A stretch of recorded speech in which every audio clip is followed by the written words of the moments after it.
Ladies and gentlemen, welcome back to the channel and welcome back to another round of Basis Picks. As always, please like and subscribe, share with a friend, a colleague, a relative, an associate, an enemy, any and all in between. It's appreciated. Now I've got to apologize because I am being very unprofessional right now. I am chewing gum. I know I shouldn't be, and I'll probably spill it out by the time this segment's over so we get into the picks. I was undecided as to whether I would be doing two videos, one for the undercard, one for the main event, but just due to my schedule and a few other reasons, I've decided it's just going to be one video. So it might be a bit long, but for the undercard I'm not going to go into too much detail on any of the fights that I do talk about. All of the detail analysis and everything else will be saved for the main event segment, which will take place towards the end. So with that being said, and without further ado, let's get into the picks. Okay, so we're going to kick it off with Richard Riakporhe against Tommy Welch. Now, I don't know a huge amount about Tommy Welch. I heard the name maybe a handful of times, never really delved into his career to see what he was like. In the press conference, he spoke very much about, not necessarily having the opportunities, and he was going to take this opportunity. He'd been calling out Riakporhe. So I did a little look through the box rec, and the bulk of the fights he's had have been 4-rounders and 6-rounders. I believe, if what I remember to be correct, he's had 2 8-rounders in his entire career, and now going into his first 10-rounder at 16-0. I think he's had like 7 4-rounders or 8 4-rounders, and then like 5 6-rounders or something along those lines. So to say that he is the huge underdog here is an understatement. Now he says, look, that Riakporhe's coming up to his division and he's there to welcome him with open arms, etc. Well, he's not too far off being a cruiserweight himself. I think he came in at 232 pounds. Riakporhe came in at 236 pounds. Riakporhe, taller, just looks a lot more muscular, a lot more lean. Now we know muscles don't win fights. However, if you're saying about, well, whose division it is, it definitely looks more like it's Richard's division than it's his. Richard has had a lot more of the he's had a lot more of the higher level experience, everything all the way from like that British to European level. He's even mixed it up at the world level, came short at world level, but he's been at levels that Welch has not even looked over the fence to see at this point in time. If you was fighting in 6-rounders up until 3 fights ago, this ain't really the the time for you to be taking that first big step up. While I'm not always keen on Richard's maneuvering, shall we say, I can't see any scenario here where he doesn't get a devastating knockout and it doesn't happen within the first 5 rounds. Maximum, I think this fight goes to 7 rounds. Like I said, I don't know enough about Welch. All I know is he's got a famous dad. Well, I think that's going to be all he's trading on come the end of this fight. I think he's going to get slept, and I think it could end up being a nasty one as well. But I guess we'll have to wait and see. Next up though, Adam Azim and Kurt Scooby. Now, Kurt Scooby has been doing his utmost to get under Adam Azim's skin, to let him know that I'm the first guy that's really here to upset you. I'm the guy that's here to take everything that you've got. We may both be Muslim, but that's about as much as the camaraderie we're gonna have around each other. After the fight, we can be the best of friends if you want, but right now I'm here to take your soul and I'm here to take your career. And I've been here for all the antics. In the face-off, Scooby was looking very, very menacing. He had a very evil smile on his face, like, I cannot wait for you to see what's in store for you tomorrow. So I'm interested in the fight. However, Adam Azim, of the two, he's got the speed advantage. 100% he's got the speed advantage. He may also have a slightly better chin.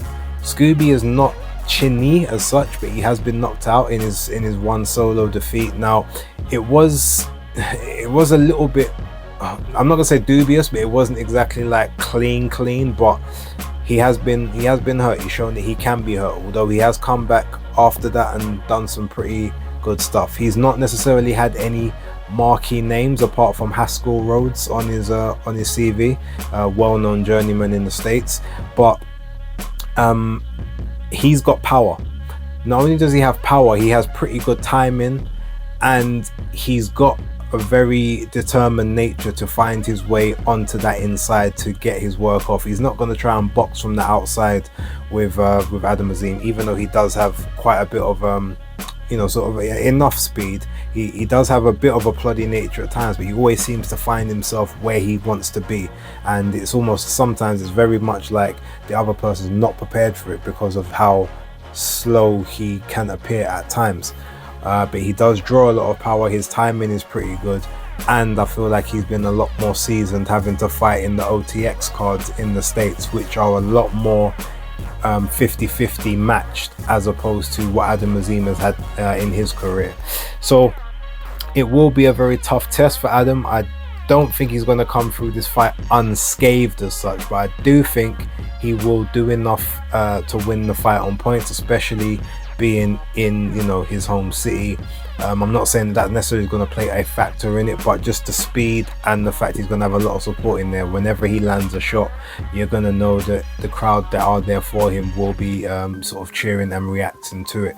So I do think he will win. I think he will win by unanimous decision, but he will not have it all his own way, and he may have to come through some hairy moments in this fight.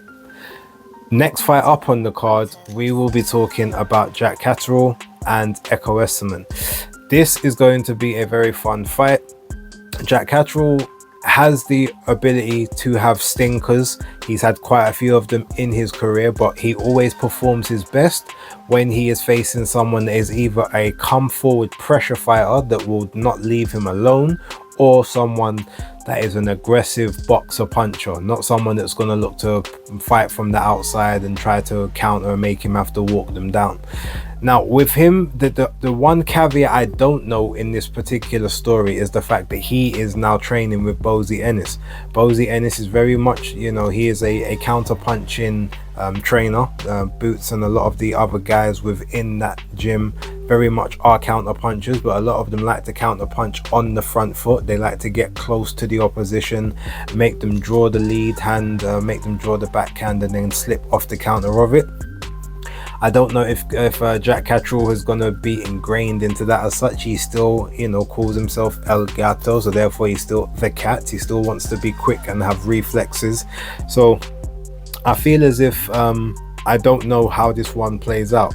He's a decent enough puncher, but he's not the biggest of punchers. And Echo Esserman, even though he has been down and he has been hurt and rocked in fights before, he's got very good powers of recovery, and that engine does not stop. It actually gets stronger and stronger as the fight goes on, and that could be an issue because Jack Catterall does fade normally down the stretch of fights and tries to manage the fights after building a strong lead. I don't think he's going to have the opportunity to have a hugely strong lead at the start of this. Therefore he's going to have to work very hard in those later rounds to stay and secure a victory for him to be victorious.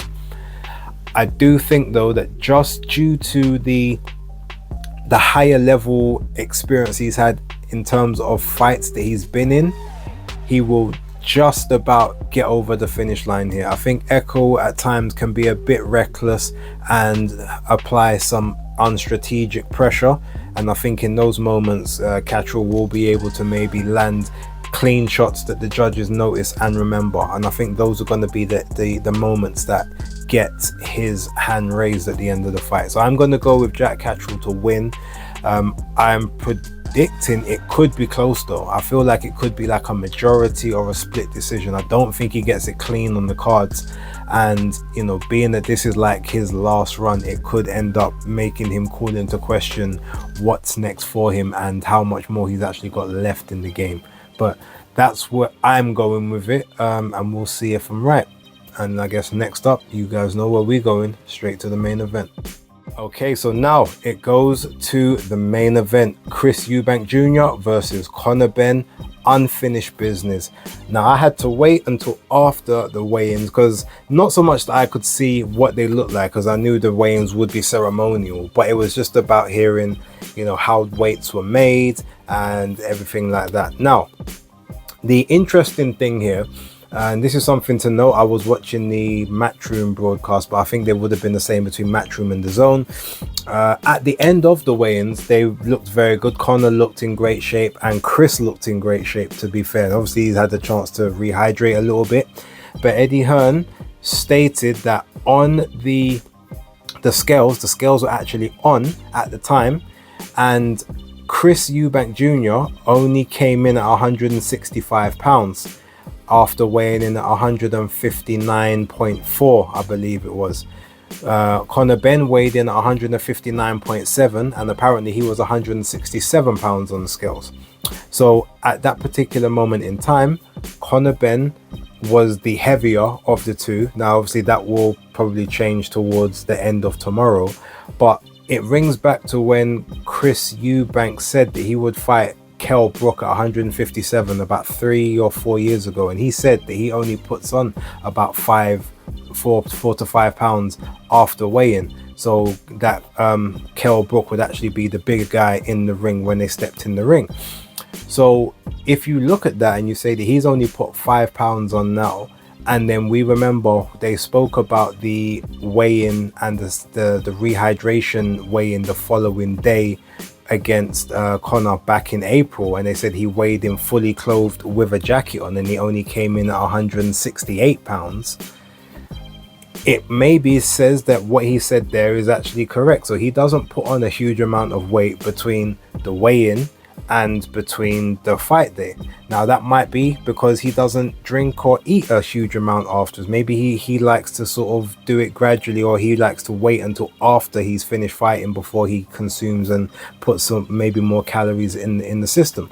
But what this does tell us is that when people are talking about, oh, the rehydration clause and it shouldn't be allowed, etc., in some circumstances it shouldn't, but it's the same thing that I said previously, that the rehydration clause was not the problem with Chris Eubank Jr. in the first fight. It was the fact that he was struggling, or he struggled to make the weight, or he messed it up, or he tried to do it the wrong way, you know, maybe a way that he's used to doing it before, but the body getting older, it's starting to get harder to do.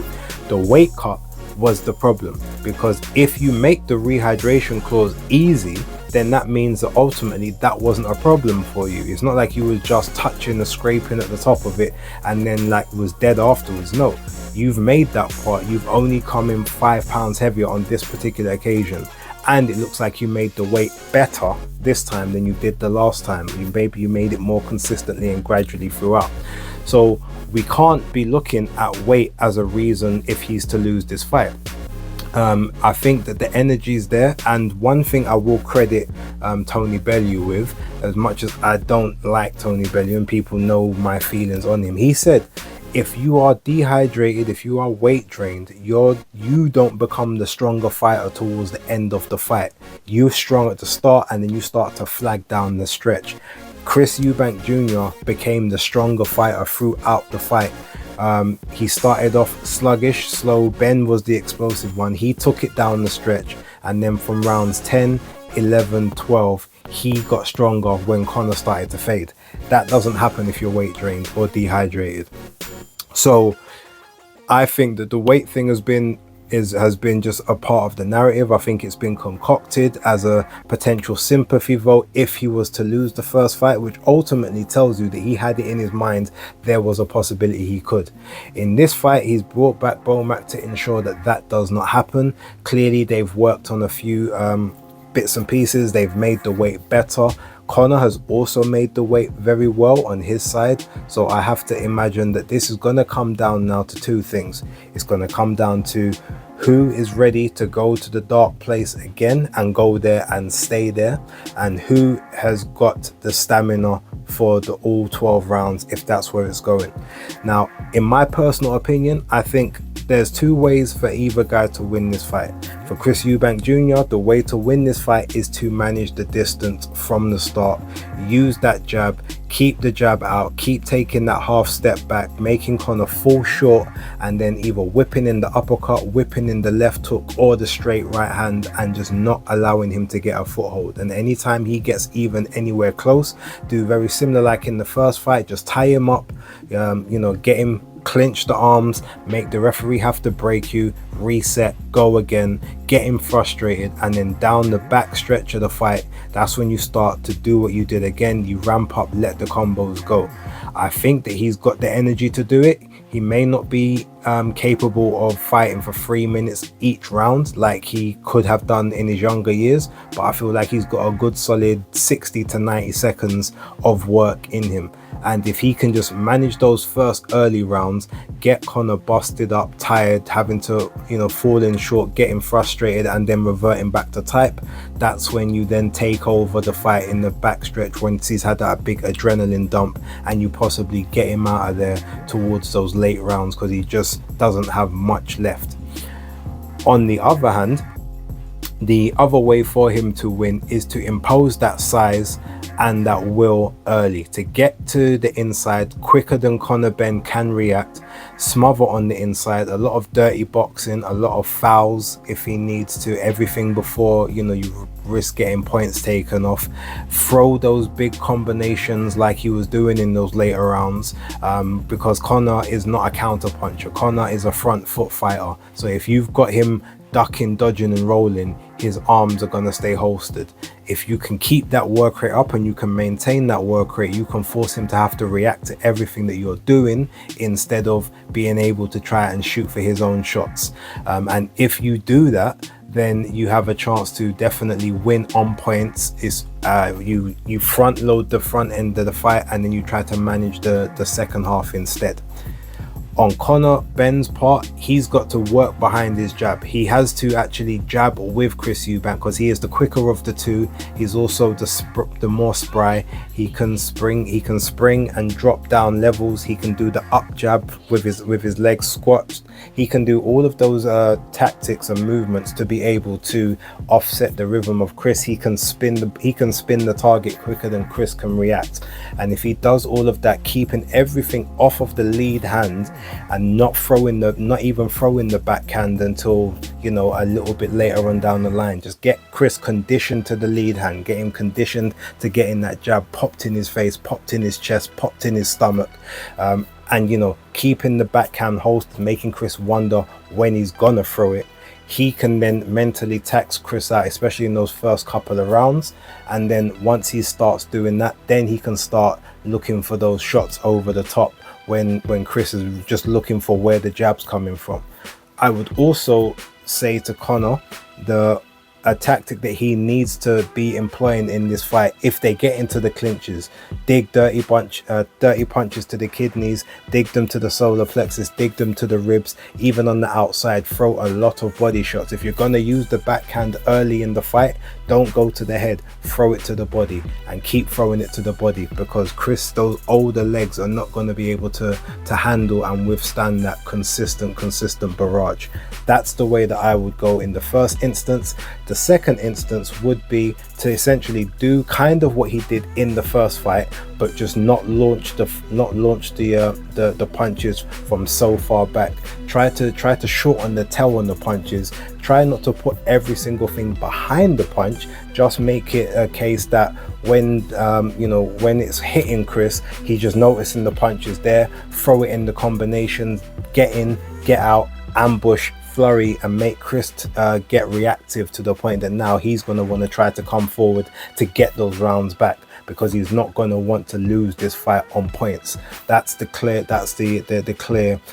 concise info that I would see. Then the next thing from there is when Chris is now stepping forward to try and win those rounds back, that's when Conor should use the jab as the rangefinder or just as a touching mechanism, and then as soon as it's touched, let that right hand go, let it go straight. Don't loop it, don't try to throw it over the top, don't try to throw it over the target or right at where the head is.